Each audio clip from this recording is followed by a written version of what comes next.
अस्सलाम वालेकुम, नमस्कार, सत श्री अकाल एंड गुड इवनिंग। मैं हूं आरजू काज़मी और आप देख रहे हैं हमेशा की तरह पॉइंट ऑफ व्यू। जैसा कि आप जानते ही हैं कि क्या कुछ चल रहा है, हर तरफ कोरोना कोरोना कोरोना का शोर मचा हुआ है।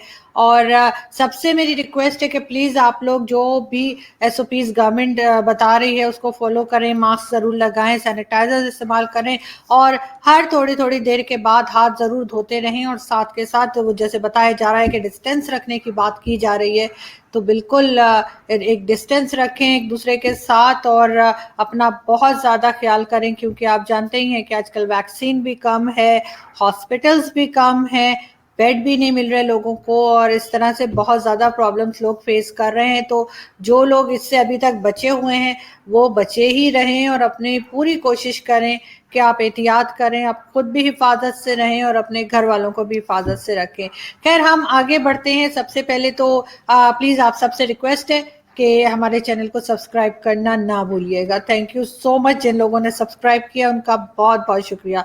तो अब हम चलते हैं जी, थोड़ी बहुत न्यूज़ है उसके साथ हम आगे बढ़ते हैं। तो सबसे पहले जी सुनने में आया कि जी दो पाकिस्तानी जो है, पाकिस्तानी डिप्लोमेट्स वो साउथ कोरिया में पकड़े गए क्योंकि वो किसी शॉप से चॉकलेट्स उठा रहे थे। अजीब सी बात है वैसे, कि मतलब इन्होंने तो नाक ही कटवा दी जी। इन्हें मतलब अगर उठाना ही था तो कोई ढंग की चीज उठाते, मतलब परफ्यूम्स उठाते, कोई ज्वेलरी उठाते, कोई सन ग्लासेस होते ना वो रिबैन के और किस किस के होते हैं, पता नहीं कौन कौन सी कंपनीज के, गुची वूची के, वो उठाते। मतलब क्या यार, दो चॉकलेटें उठाई और फिर उसके बाद से पकड़े भी गए और फिर बेइज्जत भी हो गए। तो खैर, इस तरह के बेवकूफ़ आपको पता है पाकिस्तान में हर तरफ भरे हुए हैं और आई होप कि ये गधे इस बात से कुछ सीखेंगे और नेक्स्ट टाइम जो है या तो उठाएंगे ही नहीं चीज़ें, और अगर उठाएंगे तो कोई ऊंची चीज उठाए यार, कोई बड़ी चीज, कोई बड़ा लंबा हाथ मारे। ऐसे थोड़ी, अपने इमरान खान साहब को नहीं देखा है क्या लंबे लंबे वो फंड्स मांगते हैं लोगों से? कभी देखा खान साहब को कि वो कहें $100 दे दो, $200 दे दो? वो बिलियन से कम तो बात ही नहीं करते। अभी भी जब उनको एनवायरमेंटल समिट में बुलाया गया था तो उन्होंने यही कहा कि जी $100 बिलियन उन्होंने मांग लिए। तो थोड़ा बड़ा सोचे, खासतौर पे मुझे तो ये दोनों यूथिये लगते हैं, इसलिए कि सिर्फ यूथियाज ही हैं जो कि इस तरह के काम करते हुए पकड़े जाते हैं या इस तरह के काम इवन करते हैं या करने का सोचते भी हैं। उसके बाद ही दुनिया में कम से कम 205 कंट्रीज हैं और लेकिन पाकिस्तान वो वाहिद कंट्री है जिसने कोरोना एसओपीज पे अमल करवाने के लिए अपने आप फौज को बुला लिया है। बाकी किसी कंट्री में मैंने तो नहीं सुना कि कहीं से फौज आई हो। लेकिन आप लोग हमें समझ रहे होंगे कि हमारे आप बहुत ज़्यादा आप लोग अंडर एस्टिमेट करते हैं हमारे लोगों को, और जिसका मुझे बहुत अफसोस है। लेकिन फिर भी मैं आपको एक वीडियो दिखाना चाहूँगी जिससे आपको पता चलेगा कि पाकिस्तान के मिनिस्टर्स जो हैं कितने अक्लमंद हैं और कितने ज़बरदस्त किस्म के, हमने आउटस्टैंडिंग, बिल्कुल जिसे कहते हैं ना आउटस्टैंडिंग टाइप के हमने मिनिस्टर्स अपने रखे हैं। और आप उनकी बातें सुने और सोचे कि भारत को बहुत सीरियसली इस चीज़ के ऊपर सोचने की ज़रूरत है कि भारत को इस वक्त बहुत ज़रूरत है कि उनके पास भी पाकिस्तान के इसी तरह के मिनिस्टर्स हों। तो सबसे पहले वीडियो देखते हैं और फिर आपको बताते हैं। 2 दफा मैं आपको यकीन दिला रहा हूं कि मुझे उसके ऊपर पता चला रुपया गिरा। अब एलिवेटर ने इधर से ऊपर जाना है, आप अभी चढ़ जाओगे तो आप एलिवेटर पे पूरे आराम से ऊपर तक जाओगे। आप थोड़ी देर बाद आओगे तो आपको पहली मंजिल पे पौड़ियां दौड़ के ऊपर आना पड़ेगा। गैस चूल्हे के लिए अगर जलाएं तो जरूरत है, अगर गीजर लेके चलाएं तो लग्जरी है। हिकमत और दानिशमंदी से हमें चलना पड़ेगा।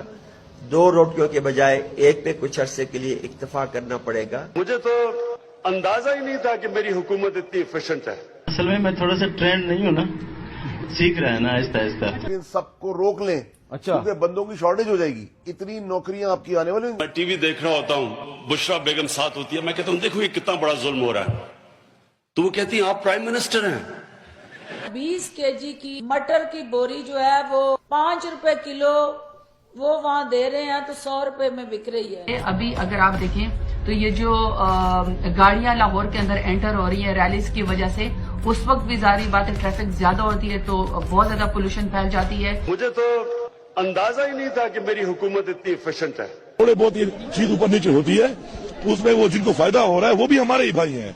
वो भी अभी अभी मैं आपको पता हो आलू सस्ते हो गए थे, कितना बड़ा नुकसान हुआ आलू में किसानों को उसका। 5000 आदमी लटका देना अगर आज हमारे बस में हो तो 22 करोड़ लोगों की किस्मत बदल जाएगी। सब्जी मंडी में 17 रुपए किलो टमाटर मिल रहे हैं। और बर्फबारी जो है वो पाकिस्तान के अंदर कभी नहीं हुई जितनी इस दफा हुई है।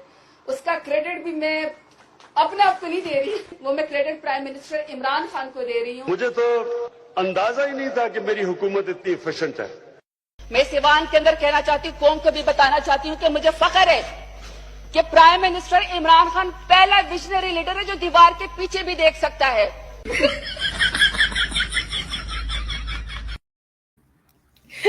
तो आपने देखा कि कितने अक्लमंद लोग हैं ये, और मुझे हैरत ये है कि एचएसएन और ऑक्सफोर्ड और इस तरह के जो बहुत बड़े बड़े इंस्टीट्यूशंस हैं जहाँ पे एजुकेशन ली जाती है, वहाँ से इनमें से कई लोग निकल कर आए हैं। लेकिन ये प्रोडक्ट देखकर तो मुझे ऑक्सफोर्ड और हर इंस्टीट्यूशन के ऊपर शक होने लगा है कि उनकी इतनी तारीफ कैसे होती है कि वो बहुत अच्छा पढ़ाते हैं, बहुत अच्छा सिखाते हैं, क्योंकि इनमें से मेजॉरिटी जो है वो बहुत बड़ी बड़ी इंस्टीट्यूशन से निकल कर आए हैं, बड़ी बड़ी इंस्टीट्यूशन में पढ़ा है, लंबी लंबी फीसें देकर, और उसके बाद इनका ये हाल है। लेकिन एक साहब और थे इस बीच में, इस वीडियो के बीच में, फैसल वाउडा, जो ये फरमा रहे थे कि इतनी नौकरियां होंगी पाकिस्तान में कि लोग कम पड़ जाएंगे, बाहर से बुलाने पड़ेंगे। तो एक वीडियो और है जिसमें हम दिखा रहे हैं आपको कि जब ये इतनी करोड़ों नौकरियां बांट देंगे इमरान खान साहब, उसके बाद जब ऑफिस की छुट्टी हुआ करेगी तब क्या होगा, देखते हैं।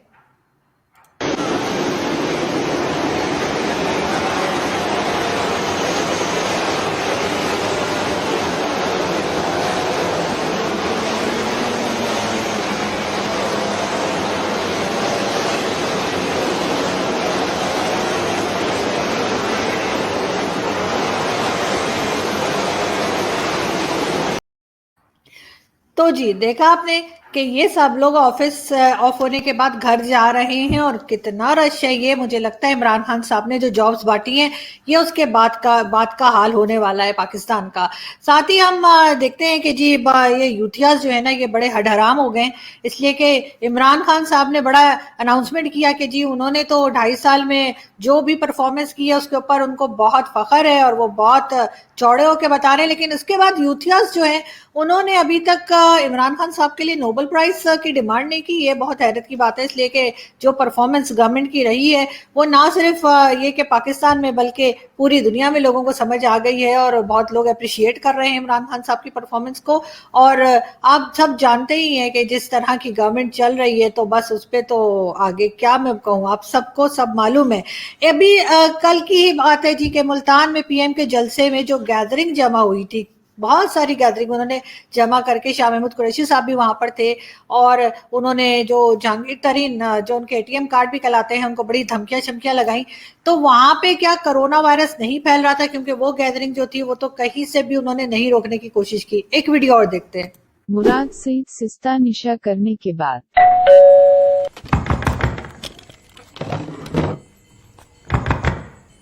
कौन है? मैं आपसे दिल की बातें करूंगा।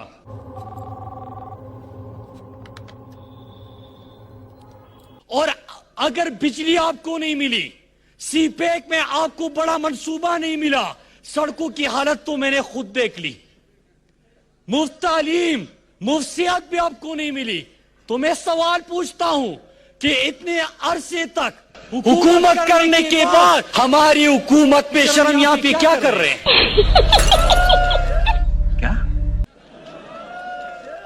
शर्म नहीं आ रही इनको? अब परसों में इमरान खान सुन रहा था, वो कह रहा है कि तालीम नहीं है, इलाज नहीं है, बिजली नहीं है, सड़कें नहीं है, तो बेशर्मो आपकी हुकूमत थी इसलिए नहीं थे। ये सब साजिश हमारे दुश्मनों से मिली हुई हो। और फिर खाता है तो लगाता है भी नहीं। इमरान खान न खाता है न लगाता है, बल्कि जो काट चुके हैं वो भी निकलवाएगा आप लोगों से इंशाअल्लाह।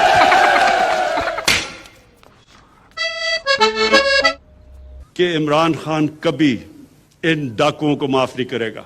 एक गरीब बंदे का एहसास इस शख्स को क्या होगा जो यहाँ पे आके तकरीरें झाड़ रहे हैं। गरीब और गुर्बत से इनका ताल्लुक इतना है जितना किलो का अंडों से है और दर्जन का आलू से है। तो इमरान खान का गुर्बत और गरीब से इतना ही ताल्लुक है, उसको ये पता नहीं है कि अंडे किलो में बिकते हैं, दर्जन में खरीदे जाते हैं। फिर जाके पेट भी, और ये आपका मुस्तकबिल बदलेंगे, ये आपकी तकदीर बदलेंगे। गाना बजाओ। इज्जत दो वोट को, इज्जत दो वोट को, इज्जत दो। हाथ ऊंचे करें, इज्जत दो वोट को, इज्जत दो। तो जी आपने देखा ये साहब थे मुराद सईद, जो कि इमरान खान साहब की पार्टी के मेंबर भी हैं, मिनिस्टर भी हैं केपीके की तरफ से, और खान साहब के बड़े नज़दीकी समझे जाते हैं। और किस तरह की तकरीरें ये कर रहे थे जिसपे लग यही रहा था कि कोई सस्ता वाला नशा करके आए हैं, जब भी तो सच बोलना शुरू हो गए हैं। तो बिल्कुल इसी तरह के मिनिस्टर्स यहाँ पे मौजूद हैं। और आगे हम चलते हैं, हम आपको ये भी बता दें कि वैसे तो मुल्क में जो कोरोना वायरस है वो खतरनाक हद तक बढ़ चुका है, पाकिस्तान में भी, और SOPs पे काम करवाने के लिए फौज को बुलाया जा रहा है, बल्कि बुलाया जा चुका है। लेकिन बस दरबारियों, बूट पॉलिशियों को जो है वो भाषण देने पे और गैदरिंग करने पे कोई किसी किस्म की रुकावट नहीं है, कोई मना नहीं कर रहा, कोई फाइन नहीं लगा रहा, कोई रोक नहीं रहा, बाकी सबके लिए मना है। पिछले 70-72 साल से, बल्कि 73 साल से पब्लिक को जो है वो जंगी तरानों के ऊपर लगा के रखा हुआ है, और खुद जो है ये लोग कौमी खजाने के ऊपर हाथ साफ कर रहे हैं। अभी हम किसकी बात कर रहे हैं? बिल्कुल यहाँ हम गवर्नमेंट की बात भी कर रहे हैं, और ये हम उनकी बात भी कर रहे हैं जिनका नाम लेने की इजाजत नहीं है। यहाँ पे ये भी मैं बताती चलूं कि थोड़े दिन पहले, 1-2 दिन पहले ही ये सुनने में भी आया कि जी बाजवा साहब ने जो है एक सीक्रेट मीटिंग की है टीवी एंकर्स के साथ और जर्नलिस्ट के साथ, और उसमें उन्होंने यही कहा है कि जी हमारा सियासत से कोई वास्ता नहीं है। और वो मीटिंग इतनी सीक्रेट थी कि उसके बाद हर जगह पे, ट्विटर पे और सब जगह उसकी बात हो रही है। लेकिन सवाल ये है कि बाजवा साहब को ये ज़रूरत क्यों महसूस हुई कि वो जर्नलिस्ट और टीवी एंकर्स को बुलाएं, वो भी अपनी पसंद के, और उसके बाद वो उनको बताएं कि जी हमारा तो सियासत से कोई लेना देना है नहीं, अफसार आलम साहब के ऊपर जो फायरिंग हुई थी वो भी हमने नहीं कराई।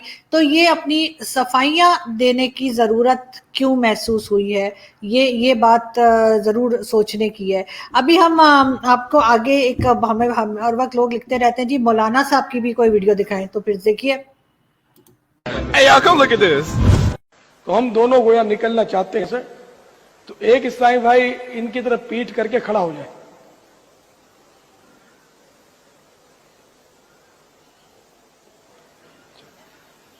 और बिल्कुल इनकी सीध में खड़े हो जाए।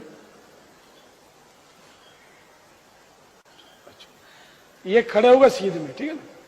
अब मैं यहां से निकल गया, बिगैर गुनाह के निकल गया। अब ये अगर इधर आ जाएंगे तो ये गुनाहगार हो जाएंगे, तो अब इनको भी निकालना है मुझे। तो अब मैं इनके पीछे खड़ा हो जाऊंगा, इनके लिए मैं सूत्रा बन गया। अब ये निकल गए, अब मैं जहां से आया था चला गया। मेरा टैलेंट इंडस्ट्री का एक जजीरा है, मेरे बगैर जैसे इंग्लिश बगैर मीरा। कैसा दिया। तो जी देखा आपने कि किस तरह से मौलाना साहब बता रहे थे कि अगर कोई नमाज पढ़ रहा हो तो उसके आगे से कैसे गुजरा जा सकता है। ये अगर किसी की समझ में आया हो तो मुझे भी बताइएगा, मेरी समझ में तो बिल्कुल भी नहीं आया।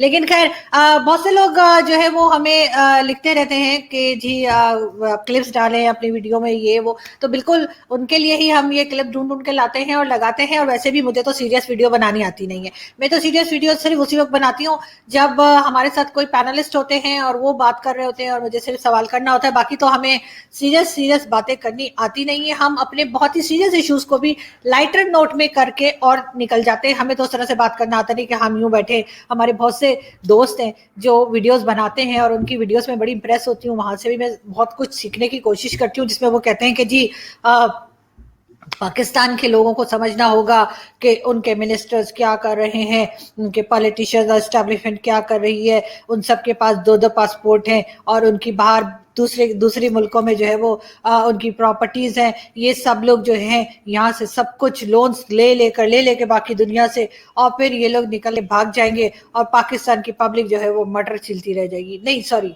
मटर छिलती रह जाएगी उन्होंने नहीं बोला था, ये मैं बोल रही हूँ। तो उस तरह से तो वीडियो हमें बनानी आती नहीं है। हम कोशिश करते हैं कि हमारी वीडियो बहुत सीरियस होके बैठे। आज तो मैंने पकौड़े भी ना खाने का फैसला किया है। मैंने सोचा आज से मैं पकौड़े नहीं खाऊंगी, ताकि मेरी वीडियो जो है ना बहुत सीरियस होके मैं बनाऊं और लोगों को ये ना लगे कि हम हंस रहे हैं किसी के। नहीं, हम किसी का मजाक नहीं उड़ा रहे जी, ऐसी कोई भी बात नहीं। वैसे तो खैर हंसना अच्छी बात है, और अगर आप लोगों को हंसी आती है तो बहुत अच्छी बात है। इससे सुना है मैंने कि ब्लड बढ़ता है, और उसके बाद जाके आप लोग डोनेट भी कर सकते हैं अगर आप लोग चाहें तो। और बहुत से लोग जो है वो मुझे ये भी कहते हैं कि जी आपको तो किसी फिल्म में जो है वो काम कर लेना चाहिए। खैर वो भी एक स्टोरी, वो भी मैं आपको भी बताऊंगी, लेकिन उससे पहले देखिए कि जी पाकिस्तान में कितना सीरियसली हम लोग जो है वो कोविड को ले रहे हैं, कि हमने अब हर किसी को मास्क पहना दिया, चाहे वो कोई भी हो। या हमारे किसी मिनिस्टर की पिक्चर है, नहीं मिनिस्टर की पिक्चर नहीं है, अच्छा ओ सॉरी, ये किसी मिनिस्टर की पिक्चर नहीं है, ये वैसे ही पता नहीं किसी की ऐसी पिक्चर है। तो खैर हम ये बता रहे थे आपको कि पाकिस्तान वो वाहिद कंट्री है जिसने अपनी कोरोना वैक्सीन की कीमत जो है वो उसकी मंजूरी दे दी है उसके पार्लियामेंट ने, और अब फेडरल गवर्नमेंट ने कहा है कि जी बिल्कुल इसकी कीमत फिक्स करें। और पहली बार ये होगा कि दुनिया में कोई कंट्री ऐसी होगी जो अपने लोगों को पैसे लेकर वैक्सीन देगी। और इस सारे करतूतों के बाद हमारे प्राइम मिनिस्टर कहते हैं कि जी उनको अपनी परफॉर्मेंस पे बहुत फख्र है। तो होना भी चाहिए, जिस तरह की बातें वो करते हैं, जिस तरह की स्टेटमेंट्स उनकी आती हैं, तो बिल्कुल फख्र होना चाहिए। हम और क्या कह सकते हैं। बाकी है कि वो मैं आपको बता रही थी कि वो मुझे बहुत से लोग लिख रहे हैं कि जी मुझे फिल्मों में भी काम करना चाहिए। आपको वैसे तो खैर मुझे एक्टिंग नहीं आती है, लेकिन ये कि कल मुझे करण जौहर की कॉल आई थी और करण जौहर ने कहा कि वो मुझे फिल्म में साइन करना चाहते हैं, और स्टोरी भी बताई थी। उन्होंने कहा था कि जी 3 हीरो वाली फिल्म है, और उसमें मतलब शाहरुख खान भी है, उसमें वो रणबीर कपूर भी है, और उसमें जो है वो भी है, क्या नाम है उसका, ऋतिक रोशन भी है। पता नहीं मैंने शाहरुख की पिक्चर भी डाउनलोड की थी, कहाँ रह गई। मैं आपको दिखाती जरूर, वरना ऋतिक की तो मैंने की है। देखे ना, ये ऋतिक रोशन भी है, और इनके साथ साथ रणबीर कपूर भी हैं फिल्म में। और एक मिनट, ये वो वाला शो नहीं है वो जिसमें फेंकना था? अच्छा ये पॉलिटिकल शो है। ओके सॉरी वो मैं समझी कि शायद ये कोई हमने वो फेंकने वाला शो बनाया है, तो नहीं सॉरी, ये वाली ये मैं एडिट करके निकाल दूंगी ना, इसमें हम बात नहीं करेंगे। लेकिन ये है कि पाकिस्तान में जो है वो अभी आप जानते ही हैं कि कोरोना तो चल ही रहा है, लेकिन साथ के साथ मौलवियों का बिजनेस भी बड़े जोरों शोर से जारी है। हर तरफ से जी ज़कात हमें दे दें, खैरात हमें दे दें वाला धंधा जो है वो फुल स्पीड से चल रहा है। और उसमें मैं धंधा इसलिए कह रही हूँ कि वो शाहरुख की फिल्म में था ना कि वो धंधे से बड़ा कोई क्या नहीं होता। यार वो क्या डायलॉग था ना शाहरुख खान का, कि वो मेरी अम्मी कहती है कि काम से बड़ा कोई धंधा नहीं होता, मुझे ठीक से याद नहीं आ रहा। खैर एनीवे, तो क्योंकि यहाँ पे मजहब बेचना भी जो है वो एक तरह का जिसे कहते हैं ना कि बिजनेस बन चुका है। और हर कोई जो है, अभी तो इमरान खान साहब के हॉस्पिटल का भी धड़ाधड़ टीवी पे कमर्शियल चल रहा है, जिसमें वो बार बार कह रहे हैं कि जी अपनी ज़कात और डोनेशन हमें दे दें। फिर मुख्तलिफ किस्म के हर तरफ से जो है वो टीवी कमर्शियल्स भी आ रहे हैं, और आप अगर घर से बाहर निकलते हैं तो वहाँ भी जगह जगह पोस्टर लगे हुए हैं मौलवियों के, और वो यही कह रहे हैं कि जी आप ज़कात और खैरात और फितराना और ये वो पता नहीं क्या क्या वो सब हमें दे दें।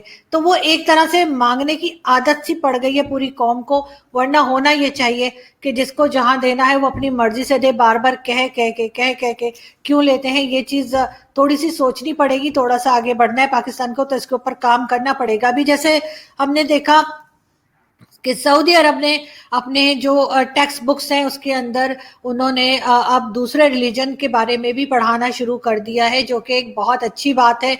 और अगर सऊदी अरब ऐसा कर रहा है तो पाकिस्तान उसमें पीछे क्यों है? ये बात बहुत सोचने की है, हमारे टीचर्स के लिए भी, हमारे स्टूडेंट्स के लिए भी। और बिल्कुल होना चाहिए यहाँ पे पाकिस्तान में हिंदू मजहब भी पढ़ाना चाहिए, क्रिश्चियनिटी के बारे में भी पढ़ाना चाहिए। और जो दूसरे रिलीजन है उनकी बुक्स भी होनी चाहिए, चाहे वो सिख हो, पारसी हो या कुछ भी। हमें ये सब चीजें अपने बच्चों को पढ़ानी चाहिए, और ना सिर्फ ये कि उस मजहब से जो बच्चे हैं उनको, बल्कि उनके साथ साथ जो मुस्लिम बच्चे पढ़ते हैं उनको भी हर मजहब को पढ़ना चाहिए। और जो लोग बहुत ज़्यादा इंटरनेट इस्तेमाल करते हैं, गूगल करते हैं और सारे वक्त लैपटॉप पे रहते हैं, उनको भी चाहिए कि एटलीस्ट दुनिया के टॉप 12 रिलीजन्स को पढ़ें, समझें, ताकि आप हर रिलीजन की रिस्पेक्ट कर सकें। और कोई रिलीजन भी जो है वो कोई बुरी बात नहीं सिखाता, हर रिलीजन मिलजुल कर ही रहने की बात करता है। तो ये चीज़ बहुत ज़्यादा पाकिस्तानियों को समझने की ज़रूरत है, क्योंकि हम तो इस्लाम के ठेकेदार बने हुए हैं और बाकी इस्लामिक कंट्रीज़ हमें घास नहीं डालती। वैसे तो हम घास खाते भी नहीं हैं, लेकिन फिर भी डाल तो देनी चाहिए। खैर, अब हम चलते हैं यहाँ से, और आपसे मुलाकात होगी कल दूसरी वीडियो में। और उससे पहले अगर कोई डिबेट हमारी हुई तो वो तो आपको आज शाम में मिल ही जाएगी, लेकिन जो सोलो वीडियो है वो उसके लिए कल तक के लिए इजाज़त दीजिए। अपना बहुत सारा ख्याल रखिएगा। Thank you so much.